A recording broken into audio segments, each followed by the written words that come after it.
অতি যেরকম ভাবে আপনাদের ভোটের সাথে বেইমানি করে নাই, ভবিষ্যতে মৃত্যু পর্যন্ত আপনাদের ভোটের সাথে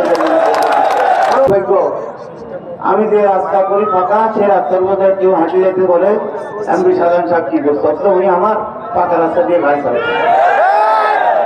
আমি যে কলেজ করি সেই কলেজের মাঝে দাঁড়িয়ে বলে যে এমপি সাধারণ সাহেব কি করছে, অথচ উনি মাঝে দাঁড়িয়ে খেয়েছেন আমার বুকে, সেই কলেজটা আমার হাতে পড়া। স্কুলের মাঠে যেখানে যাই একটা মোটামুটি ভাবে মনে হয় একটা রাজনীতিক একটা কথা হয়ে গেছে যে আগের যিনি ছিলেন উনি কিছু করেন না, এই কথা বলে মনের মনে খুশি হবে। আরে ভাই, অন্য কি করছে না করছে এটা খোঁজ করার আগে আপনি কি করতে চান মানুষকে সেই কথা বলেন।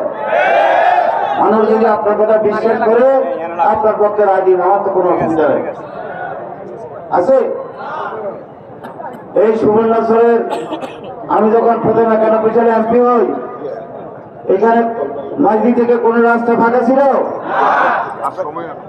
উত্তরে দক্ষিণে পূর্ব কোন রাস্তা ছিল? আমি এমপি হওয়ার পর কয়টা রাস্তা হয়েছে?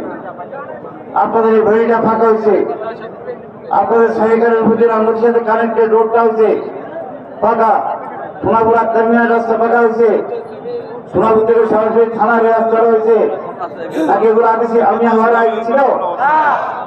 এরপরও কিছু রাস্তা হয়তো বিগত সরকার আমলে বিভিন্ন গ্রামে গঞ্জে উড়িতে গড়িতে হইতে পারে, আমি এটা পরিণতি কিছু আনি। কিন্তু আমার দুঃখ একটা, যে রাস্তাগুলো আমরা ফাঁকা করে গেছি সেই রাস্তাগুলো দিয়ে এখন চলাচল করা খুব কষ্টকর।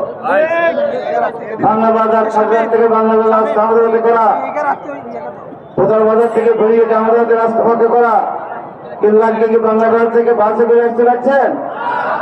বাংলা বাজার থেকে আজকে গাড়ি করে আসতে পারছেন? সরকার মহকুমের লোক আসতে কষ্ট, এমনকি ওয়ার্ডটা লোক আসতে কষ্ট হয়ে গেছে, আমাদের জালমালা থেকে লোকজন আসতে কষ্ট হয়ে গেছে। এই জন্য আমি শুধু এইটুকু বলবো, অতীতে যা করেছি তার জন্য গর্ববোধ করি না, কারণ এটা আমার দায়িত্ব ছিল। আমি কাজগুলো করি কখনো গর্ববোধ করি না, কারণ আমি যখন আমাকে যখন এমপি বানিয়েছে তখন তো আমার দায়িত্ব ছিল এলাকার কাজ করা নাকি। আর আমি যদি কাজ না করতাম দাঁড়িয়ে যখন না হইতো আপনাদের ভোটের সাথে আমি বেইমানি করতাম। তাই আজকে আমি একটা কথা শুধু বলবো, আগামী 12 তারিখে যদি আপনারা রানের সিংহের পক্ষে আমাকে ভোট দেন, অতি যেরকম ভাবে আপনাদের ভোটের সাথে বেইমানি করে নাই, ভবিষ্যতে মৃত্যু পর্যন্ত আপনাদের ভোটের সাথে